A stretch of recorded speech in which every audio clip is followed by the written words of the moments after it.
ବାଲେଶ୍ୱର ଜିଲ୍ଲା ବସ୍ତା ଗୋଷ୍ଠୀ ଶିକ୍ଷା ଅଧୀନସ୍ଥ ଶମ୍ଭୁନାଥ ନଡାଲ ବିଦ୍ୟାଳୟ କଠପଦାଠାରେ ସ୍କୁଲ କମିଟି ସଭାପତିଙ୍କର ଜାଲ ଦସ୍ତଖତ କରି 85,000 ଟଙ୍କା ଉଠାଇବାକୁ ନେଇ ବସ୍ତା ବିଇଓଙ୍କ ନିକଟରେ ଅଭିଯୋଗ ହୋଇଥିଲେ ମଧ୍ୟ କୌଣସି କାର୍ଯ୍ୟାନୁଷ୍ଠାନ ନ ହେବା ଘଟଣାକୁ ଦେଇଛି ଭିନ୍ନ ମୋଡ଼।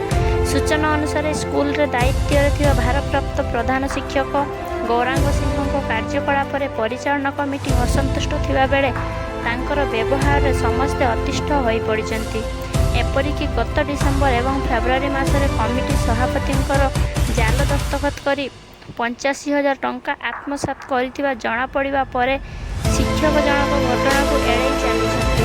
ଉକ୍ତ ଘଟଣାରେ ବସ୍ତା ବିଇଓଙ୍କ ସାକ୍ଷାତ ମିଳିପାରୁନଥିବା ବେଳେ ଏବିଇଓ କିଛି କହିବାକୁ ମନା କରିଛନ୍ତି।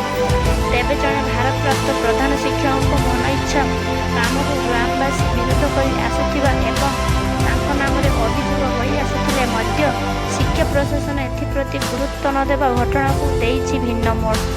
ଏପରିକି ସ୍କୁଲ ଗୃହରେ ଚାଉଳ ଗଚ୍ଛିତ ଥିଲେ ମଧ୍ୟ ବଣ୍ଟନ କରାଯାଉ ନାହିଁ କିମ୍ବା 9 ମାସ ଧରି ଜଣେ ଲେଭେଲ 3 ପ୍ରଧାନ ଶିକ୍ଷୟିତ୍ରୀ ସ୍କୁଲକୁ ଯାଉଥିଲେ ମଧ୍ୟ ତାଙ୍କୁ ଦାୟିତ୍ୱ ହସ୍ତାନ୍ତର କରୁନଥିବା କମିଟି ସଭାପତି ଜୟନ୍ତ ମହାପାତ୍ର କହିଛନ୍ତି।